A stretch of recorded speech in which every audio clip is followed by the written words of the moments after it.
Talking to one of my favourite people, Omid Djalili. How are you? I'm very well and very happy to be described as one of your favourite people. Well, you are, and I'll tell you why. You're funny and you seem to find yourself funny and you enjoy being funny. It seems like comedians these days don't like doing jokes. I find myself funny. Is that what you just said?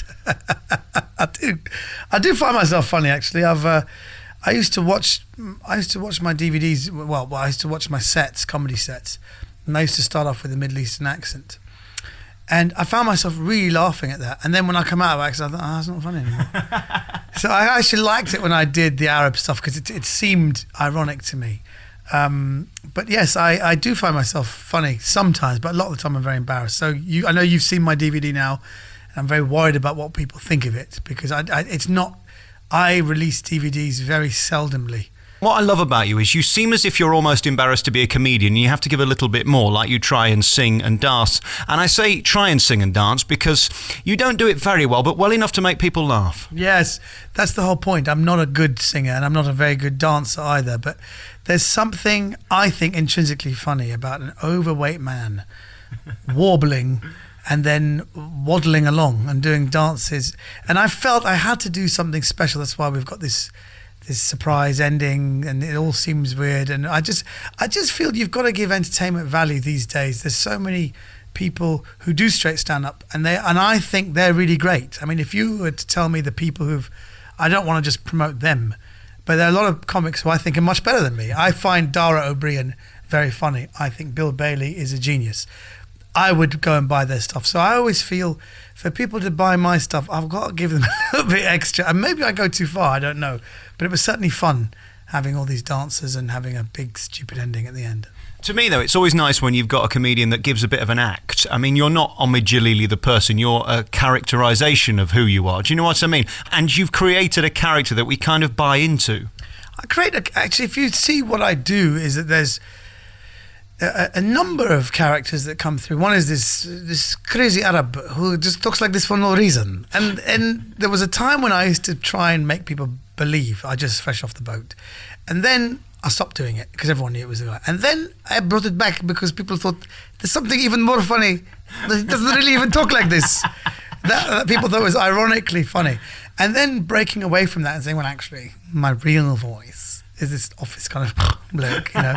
And then if I keep bringing that up, so you don't really know who I am, but I think you get a good, probably more sense of who I am in this particular DVD. But still, you don't want people to think, oh, I know him, I've sussed him out.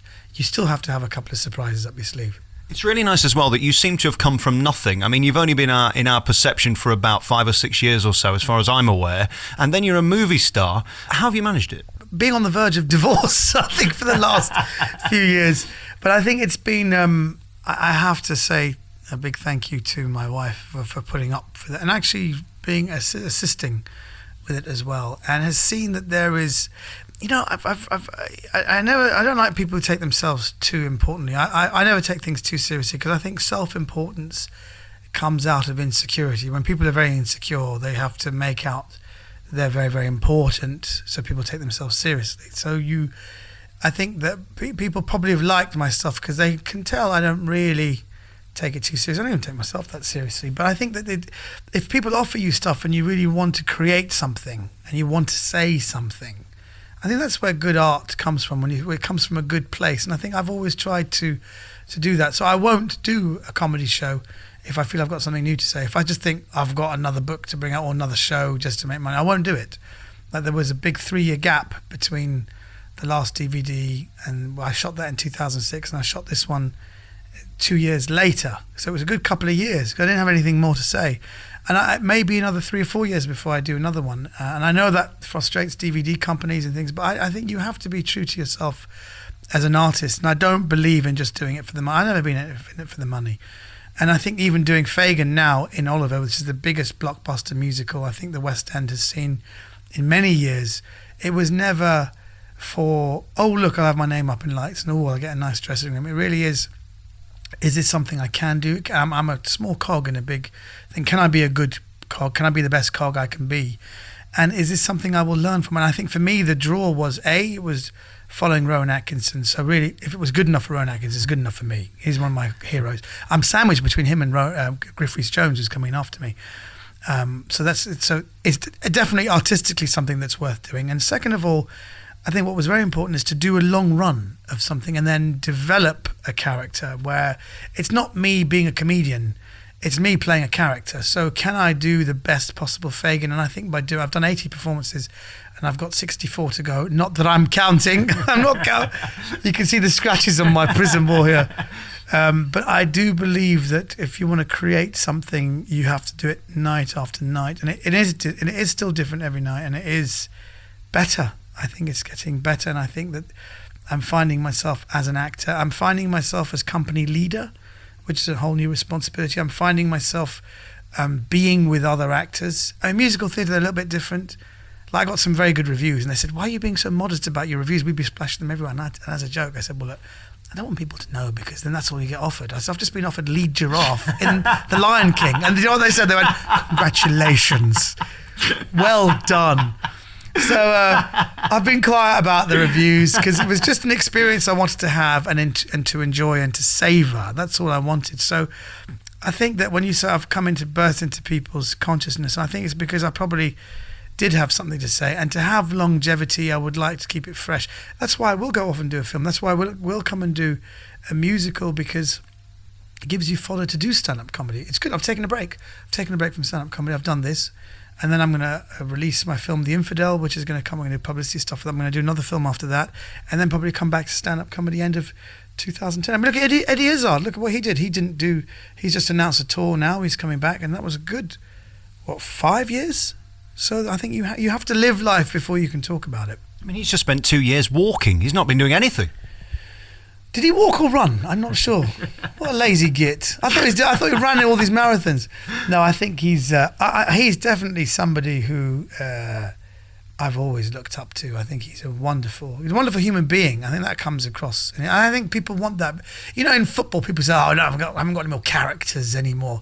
And I think that, you know, I'd like to think I'm part of a new wave of characters who've come in, and to mention them, the people like, but probably Bill Bailey's a bit earlier than people like myself, Dara O'Brien, Tommy Tin, and the Ed Byrne. There's our crop, there's our generation of people who I think are the ones breaking through. I mean, I always see myself as breaking through, but you've just said to me you've some established star or something. I never see myself as. I always see myself as that was my first musical, and I'm establishing myself. So I think that's the key. You always find things where you're establishing yourself and you're growing as an artist. But Omid, you see, unlike those you just mentioned, you're the sex symbol, you see. That's why people really like you. I love the way you had a glint of irony in that. For a second I thought he was being serious. I got very, not just amused by myself, aroused by myself. Next I asked him about his childhood, and was he funny and peculiar? No, I wasn't. I think I was pretty much... I'll tell you something, actually, now that you've just said that. I can tell you with great surprise that when I was asked, "What do you want to be when you're older?"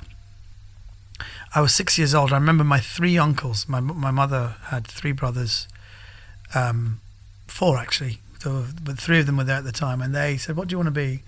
And I remember saying, "I want to be a joker." And they said, "Oh, you want to be a funny man, do you?" And I went, "No, I want to be a joker, like in the deck of cards, like a joker." And they said, "Well, what do you mean?" I said, "Well, in the pack of cards I have, the jokers, there were 2 jokers, the same picture of basically a man dressed in a very flamboyant costume and would look directly at you and would put his finger on his nose." And I thought that he knows something. The finger on the nose says, "I know something, I'm in the know." He knows something that we don't. So it was my expression of saying, I want to be revealed all the secrets of the universe, and I want to be an intelligent person and someone who is informed. Later on, I thought that was a career in astrophysics, but I failed maths O-level, so I couldn't do it. But they all said, "Oh, he's a funny man." So then I got this tag of being a funny kid, and it was more, "You are the funny one." But then again, I didn't think I was that funny at school. Everyone thought I was the funny one, but there was a boy called Sasha Babic, who was a Serbian boy. I thought he was the funniest boy, and I was best friends with him, but he made me laugh more, and I was more the kid observing him being funny, and I think he influenced my sense of humour a lot. But he never became a comedian, just had a life and I think holidays and tour operators and all that. But I think I was very much the kid who observed the funny kid, and then I became the funny kid. But for some reason in my family and in my extended family and the Iranian community, they always thought I was the funny kid for some reason. I never saw I thought I was a real deep thinker who had a thirst for knowledge and then wanted to be in the know. So that's why I like the joke, but everyone thought he's the funny man. So I think that was my childhood experience of being funny. Because to be honest with you, Alex, I never really even was aware of stand-up comedy until my wife said to me, why don't you become a stand-up comedian? I remember saying, what's that? And she said to me, let me take you. And she took me to the Comedy Store in 1994. And it's the first time I saw stand-up comedians. I'm thinking, this is the kind of thing that Jimmy Tarbuck does. Or yes, I understand. Is that what stand-up comedy is? Just standing and telling stories? They went, yeah. But then I went to the Comedy Store and I thought that was different. They were alternative stand-ups who I thought were viscerally funny. They're not allowed on TV. These are the visceral. These are the really fun. It's a bit like you see women in bikinis on TV, but there are like strip clubs where you see them naked. The comedy clubs where you see naked comedy. I get it now. And I remember writing in my diary, I went to the Comedy Store tonight, and there was a man called Lee Hurst, who I think is the owner. That's what you think. You think the MC is the owner. He owns the club. He's really funny. He should be on TV. And then about a few months later, They Think It's All Over. I said, I knew it. So I didn't know anything about stand-up comedy. So I fell into it. And I think, as one of the comics told me, he goes, there's something about you that's fallen into it. If you look at all the naturals, he goes, not that I'm comparing you to Billy Connolly, but Billy Connolly was a musician, fell into stand-up comedy.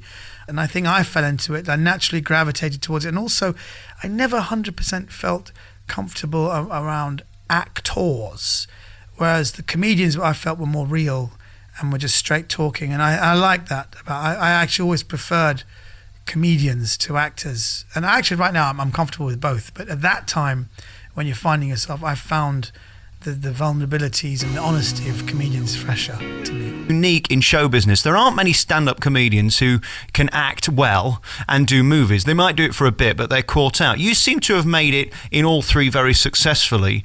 Do you find the discipline of something like a musical, like Oliver, frustrating? Because there really isn't the room for you to be you, is there? It's not frustrating, but it is a very different discipline, because I just finished a film, and I literally went from the film onto rehearsals for Oliver. And in the film, everything was, bring it down, smaller, and we were trying to sculpt a very real performance. And I've seen the screenings. It's for the film called The Infidel, and it's a very, very different performance to then Fagin, which is all tits and teeth. And they kept saying in rehearsal, you're going to have to speak a bit louder. And this isn't Marlon Brando doing Fagin. Everything has got to be bigger. And I thought, well, how big do you want it to be? They said, well, have you seen the theatre? It's 4 tiers of people. You have to make things big. And it was only in the first 2 weeks of actually performing it, I realised certain subtleties were totally missed. And I really had to telegraph the jokes, make things bigger. Even now, I've tried to mix it up a bit and throw some jokes away. It doesn't work. They just won't work. And even the clarity. And it's not performing for kids. It's just theatre. Musical theatre is you can keep it real but clear. And I think that's where people make the mistake. They think you've got to make it big, and it seems like musical theatre acting because it's very clear but also rather ridiculous. You can make it real but make it clear. And I think that was the discipline that coming from film to the musical, well, you can't get, as far as acting is concerned, you can't get more diametrically opposed disciplines. So I think I'm not really bothered about being me or not. It's not, because the jokes land better if they are more as Fagin. Once you see, actually a couple of times I did come out of character and would tell the audience things, and it didn't work. And actually the audience go, oh, don't do that. Stay in character. So I've tried to keep it really, I've thrown some jokes in, which when you see, you'll see a kind of very stand-up comedy-ish, although it's enacting with Bill Sykes, but you can tell there's a comedy rhythm there's a stand-up comedy rhythm to the jokes, but they work better if they are genuinely as Fagin. So it's Fagin wisecracking. It's not me. Because it's actually a tough venue. It's the biggest venue in the West End in terms of musical theatre, and it's a quite quiet show, although it's a massive production. To be honest, I've always felt that the sets and the scenery completely overshadow any acting at all, because you've got They spent about £1 million, £2 million on the sets. The sets move around. You get St Paul's. You get all these amazing scenes of London which move around in the background. So you do feel like a small cog, but at the same time, I feel it's a show that is massively entertaining, and I've been told now there's a lot of heart to it as well. I mean, when Nancy gets killed, and I think my relationship with the kids has to be really, for you to buy into Fagin, you have to buy into the fact the kids love him. So that's why this particular version of Fagin is a very gaggy Fagin, and if you notice, he makes the kids laugh as well, whereas other things you see that the kids are entertained by him, they don't really laugh at him. So we're trying to make him a funny Fagin so that the kids love him. So understand why Oliver would stay, and why all the kids would stay. Because in the book, if one of the kids are out of line, they end up in the Thames. And Fagin's a very nasty piece of work who does get hanged at the end. But it's a musical, and it's all about it's all big and flashing teeth. He gets hanged in a showbiz way. Well, actually, no. In this one, Lionel Bart, being Jewish, what he does, if you notice, that Fagin in the film goes off with Dodger, and they go dodging together somewhere else. But in this one, he's alone, and he's moved, and he's upset by the fact that Nancy's died. He's renounced, and he's going to change, and it shows Jewish pride. And if you see the way I walk off, he's crumpled and he walks with him, but then he transforms as he walks and he gets more upright. So you see the Jewish pride and the universal theme of personal transformation, which is what happens to Fagin, but is not with the book at all. It's Lionel Bart's pro-Jewish, and of course, and I tell you this as well. One last thing, there's been some controversy about me being an Iranian, and I think it's important to say I'm not a Muslim, but I'm an Iranian, which my government has said that Israel should be wiped off the face of the planet. So it is very controversial. But I had Rabbi Solomon of Westminster Synagogue said, he goes, I saw your show. I can tell you, I've seen them all. I've seen all the Fagins. You are the most pro-Jewish Fagin I've seen. I love the walk-off at the end, and I love the way you throw bits of Yiddish in as well, and I love it, and it's funny. It's the most pro-Jewish Fagin he'd ever seen. So I feel very happy that the Jews are not going to pelt me with nuts. The Jews do like what I'm doing, which is, I think, very important. Episode 1 of the Omid Djalili show goes out on a Monday night, 10:35. The first news item that day, back in May, or was it April, was President Ahmadinejad denouncing Israel, saying Israel was a racist government. You had France, Germany, Switzerland, all these governments walk out, and you've got Syria and Jordan going, well, hey, in the background. And then they said, ladies and gentlemen, now the Omid Djalili show. I think BBC had 126 complaints. So I think this is a joke that you're having an Iranian comic's got his own show. So I'm aware that there are perceptions. When people, the thing is, not everyone knows me. You know me. You like what I do. You trust me. I'm a British Iranian. I'm trying to be funny. I'm trying to say something of some use to society. A lot of people don't know me. They think it's a big joke. An Iranian comic, he can't be funny. What's that all about? And after Ahmadinejad, what's going on? And I used to get that. It's all about lower expectation. When I first started doing comedy clubs, people say, now we've got an Iranian comedian. And people go, oh, they'll be like, oh, what's funny about that? So it's always about, and that's why I think the reviews have been good for Fagin. Expectation was low. I can't wait for the next project where people think I'm going to be rubbish. Let's talk to you about this Jodie Prenger, because you're opposite her every night in Oliver. Are you at all distracted? Distracted by what aspect of her? Just Jodie. I mean, she's such a big personality, and there's so much of her, and she's so giving. No, I think actually we have three. We have three Nancys, and I would say that she's the one that makes the most eye contact with me. Actually, even when other kids are saying things, she's always looking up at Fagin, and that distracted me at the first, because I thought, well, just do your stuff, I'll do my stuff, and we can just leave. But she's constantly acting, and I think that I like that. And now we know where the moments are where we, even in the curtain call, we always look at each other when we think we don't want to have no fuss. We always look at each other at that moment, ironically, like as if, bloody hell, we've gone through a lot of fuss to get to this moment. But no, distracting. I think she's one of the loveliest people I've ever met. And my wife absolutely adores her, thinks she's fantastic. And I never saw the reality TV show. I wasn't even aware that she won. All I thought, oh, there's a girl playing Nancy. Was she good? The people said she's great, and then I thought she was great. I saw her, I thought she's great, and I worked with her. She's great. But she is gorgeous. Do you think she'd ever marry me? That's a really good question. Do you have any kind of relationship with her? Well, I mean, we have an email relationship. I'd say we're friends. We're not picking out curtains or anything. But I think you're in. I think you're in, definitely. because she is gorgeous, let's face it. She is. She's very, very good looking. But you know what? I saw her. My daughter said, we've just seen Jodie Prenger on... Is it Prenger? Prenger. She likes Prenger, but I like Prenger. Yeah, like Pringles. That's one way to her heart, I'll tell you that much. Get a few Pringles, give them to Prenger. Pringles for Prenger. She, we saw her on this thing, which was a fat beauty contest when she was something like 23 stone. And when you look at it, you still think, I would. 2 tons of fun. 2 tons of fun. She's very overweight in that. But she's lost about, I think, must be about 8 stone. She must be about 12 stone now, or one more. She's probably lost about 10 stone. And she's a nutritionist as well, which is interesting. So she's applied herself, but she was in this fat beauty contest and she was beautiful. Really. And what about you? I'm noticing you're wasting away to nothing here. I'm not wasting away, Alex, but the thing is, when we first did rehearsal, I've got to pop up through a porthole and I couldn't get through. For the purposes of the show. And also there's a bit where they call me an avaricious old skeleton. I said, you're going to have to change that. So I'm now officially an avaricious old toad. And I'll tell you what, when Bill Sykes calls me that, it gets a laugh. Because they just know he's not lost the way, has he? Come and see the show and I defy you. There's a titter from the audience because they know he's too fat, because we know the script. Everyone says he's a skeleton.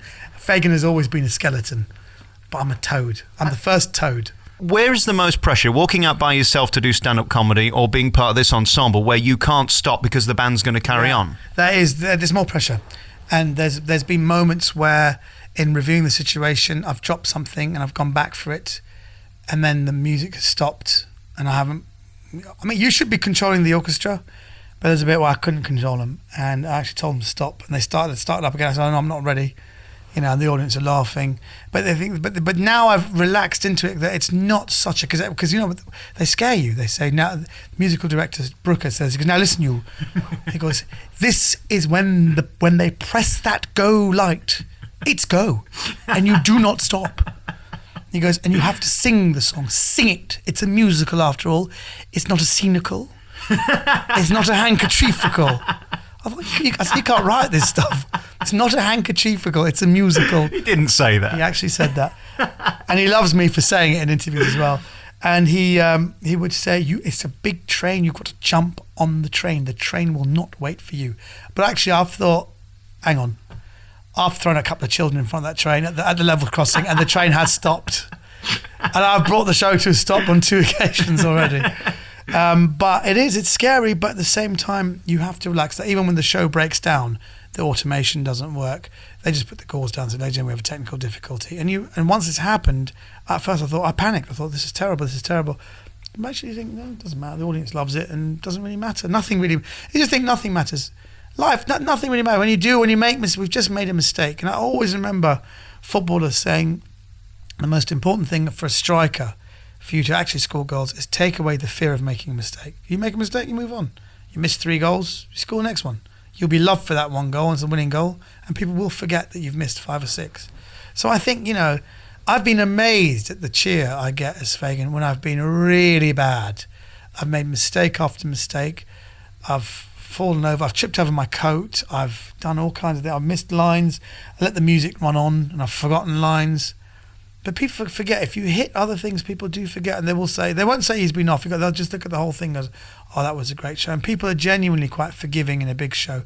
I think even in a stand-up comedy show, you can mess up jokes because it's like bang, bang, there's a science to it, and sometimes your timing will be off. But the key thing is not to acknowledge that you've done it, just move on and just think, no, that in your mind, it should have got a laugh, but it didn't, but you move on. Because we don't know what you're thinking, do we? Nobody knows that. No, of course. People, very rarely do people notice mistakes. There was once my coat got stuck in the trap door, and I stepped on the trap door without noticing it, so it really got wedged in, and there's only one hole to put your finger into, and I couldn't. So I was there trying to pull it out, and I was rolling on the ground, and people thought this was the most elaborate. Apparently in half time, people were saying, oh, and he thought, how insulting to think he thought we didn't realise that was part of the show. But it genuinely was. So people can't notice when there's a mistake, and you just have to. Then that relaxes you as a performer. From the original West End cast, Rowan Atkinson, I'm reviewing The Situation here on your favourite local radio station. We're back with top comedian Omid Djalili. Next, I asked him, where does his on-stage confidence come from? That's a very good question, actually, and it's something I've been thinking about a lot, because I've been doing comedy now for about 14 years, and I was very nervous at the beginning, but strangely I was a bit ignorant. Ignorance can also be something that releases you. So I'd go out with massive confidence with very little jokes. I'd go out there with a big smile and bang out a few one-liners that weren't very good. And I don't think I was very good at all, but somehow I'll get a few laughs and a round of applause, and I think I was brilliant. And I've looked back at some of those tapes, and I can tell you, hand on heart, I was not. I was actually shit. I don't know if I can say it, but I really was terrible. So then I re-evaluated everything. But then I realised that, as in life, a lot of it is about confidence. I think if you have confidence and self-belief, and I think if you look, I'm a big football fan, so I like that. I always watch how the teams with more self-belief, and actually the whole thing of faith in your own belief, can affect the positivity of how you're doing something. So there'll be times when I'm doing warm-up shows, I don't believe in jokes, and you have to deliver something 100%. And then when you do get the response that you want, then you really believe in it. And then I think what you saw was me believing in all those little bits put together. And then you deliver it with 100% conviction. So confidence, faith, and conviction are the most important aspects of a performer's life, I think. And that can fluctuate with your life. But if you can always remember that, you'll always be relatively successful in what you do, I think. And also, you can't overanalyze what people like about you. It's often not the material, it's the character and person you are. Yeah, I think the stand-up comedy is about 90% your personality and your delivery, and 10% of it is the material. I've seen some comedians with very little material and just be mesmerizing to watch. And then I've seen some comics who have fantastic material and you think, yeah, good jokes, but I would have done it better. Do you know what I mean? And you shouldn't do that. And I've some comedians who got absolutely brilliant jokes, but they lack the performance. So I think that's always been the struggle. And I think for me, it's always been about the material. Try and get the right material. Try and know who you are, know what you want to say. And I've always struggled with that. So I've, rather than hire writers, I work with some comedians who are very close to me. So we work in a room together. It's so much more fun to punch up, because I'll talk about something I really want to talk about, and often we'll find it very hard to find the punchline, but we'll find it together. So I'm obviously part of the writing process, and it's what all the things I want to say, but I will find that I need help from other comedians to help me just punch stuff up and make it a little bit sharper. But but nothing beats your own kind of. There's some really stupid things I do, and you know that only I could do that, and I think an audience loves that as well. They can probably tell. I think a real sharp comedy enthusiast will think, Omid's been helped with that, and that's good to say that. It's good because I haven't written everything myself, but it's all come from the right place. And then there'll some things people say that's pure Omid, and that's. I wish there was more of that, but it's hard. It's hard to fill. An hour and 40 minutes. Do you have any intention to come back to the West End and do more musical theatre? Well, it's a very good question. Someone told me, because we're not all Nancy boys here. We've got a football team. I said, who are you playing? Because we're playing Hairspray next week. I said, that'd be a bloodbath. Can you imagine? Oliver versus Hairspray. I think it's good because then they get to see you and you might get to be in their show, kind of thing. So I don't know. I think that Cameron McIntosh has been very, very, he's said that he's mentioned a couple of things he'd like to do in the future. The obvious one I've been getting is play Reptevia in Fiddler on the Roof. That's something I would like to do sometime. Max Bialystok in The Producers, that's something. See, this is a whole world. I would go and watch musicals and I love it. But you enjoy it because you never think I could do that. Never. That's why I've enjoyed musicals before. I think there's nothing I would ever do. I wouldn't even touch a musical. But now that I've got a taste for it, you think, well, actually, I wouldn't mind doing it. And I have, unlike a lot of people, I do enjoy the longer run. I do enjoy, this is the first time in my life I get some kind of regularity and regiment in my life. I know I wake up in the morning, I know what I'm going to do. It's not Groundhog Day, but it is, I like that kind of systematic lifestyle. I like that. So I think in general, it's something I would like to do, yeah. Is it also knowing that you're probably not going to fail unless the show completely stops? It's unlikely you're not going to get a standing ovation. Whereas with comedy, there can be bad nights. I mean, this is such a polished production, whether you're in it or not. There's a safety net there. We don't get a standing ovation every night. We get a nice ovation. There's always a good cheer. They don't. It's only in America. They say the definition of a nerd is the guy who starts the standing ovation. There's always somebody starts. They stand for everything. But I think, I must say, we have had standing ovations, but to have had a standing ovation for my own show obviously is more satisfying and is more, because it's something you've written, you've directed, you've put it together. But it is very, very gratifying to be part of a company and to be a cog. I like that. I like the camaraderie, and I like the fact that we have all done this together. I like that. So that's why I would do it again. But it has made me yearn to. I actually feel less nervous about doing stand-up comedy now. I do, because I think this is actually hard. It's not easy. And I wish, there's one thing I wish I'd seen Eddie Izzard do Lenny Bruce. He did a Lenny Bruce thing a few years ago. I think it was 11 years ago he did that. I would like to do something like that, where there's a play of. When I went to see The Shawshank Redemption, I thought that was fun. And the producers said, "Would you like to be in it? We might get you in it." That's something I would, again, think about. But I do love live theatre. I do love the live experience. Nothing really beats it. As a night out, it's fabulous. And people come away from Oliver really having had a good time. I had a friend recently come along, and they were saying, "I'm loving this. I'm just loving every minute. I was so sad when it was over." And they were on a high afterwards, a real genuine high. I laughed, I cried, and I sang along to this music. It's like a football crowd in there. Everyone's just singing, "Go on, silly yourself."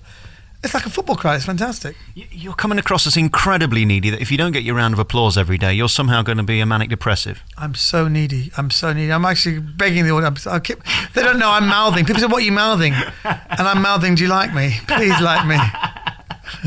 All right, before we go, let's just talk about you being the mega star that you are today, because you've been in some huge films.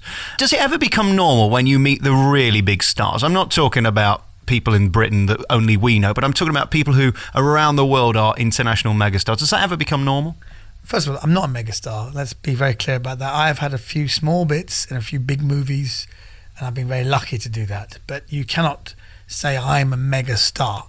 So let's make that very clear. But I have worked with some megastars, and they are the ones who are really at the top of their game. You will find they are, I mean, it's a cliche to say that, but they are usually the most gracious, the most humble, and actually ultimately the most interesting people, because they've got to a certain level and they must have had something about them. They must have an X factor or an intelligence or something tremendously charismatic about them. I felt that certainly with Brad Pitt when I met with him. I thought, you are a very charismatic and very nice individual, and I enjoyed spending time with him.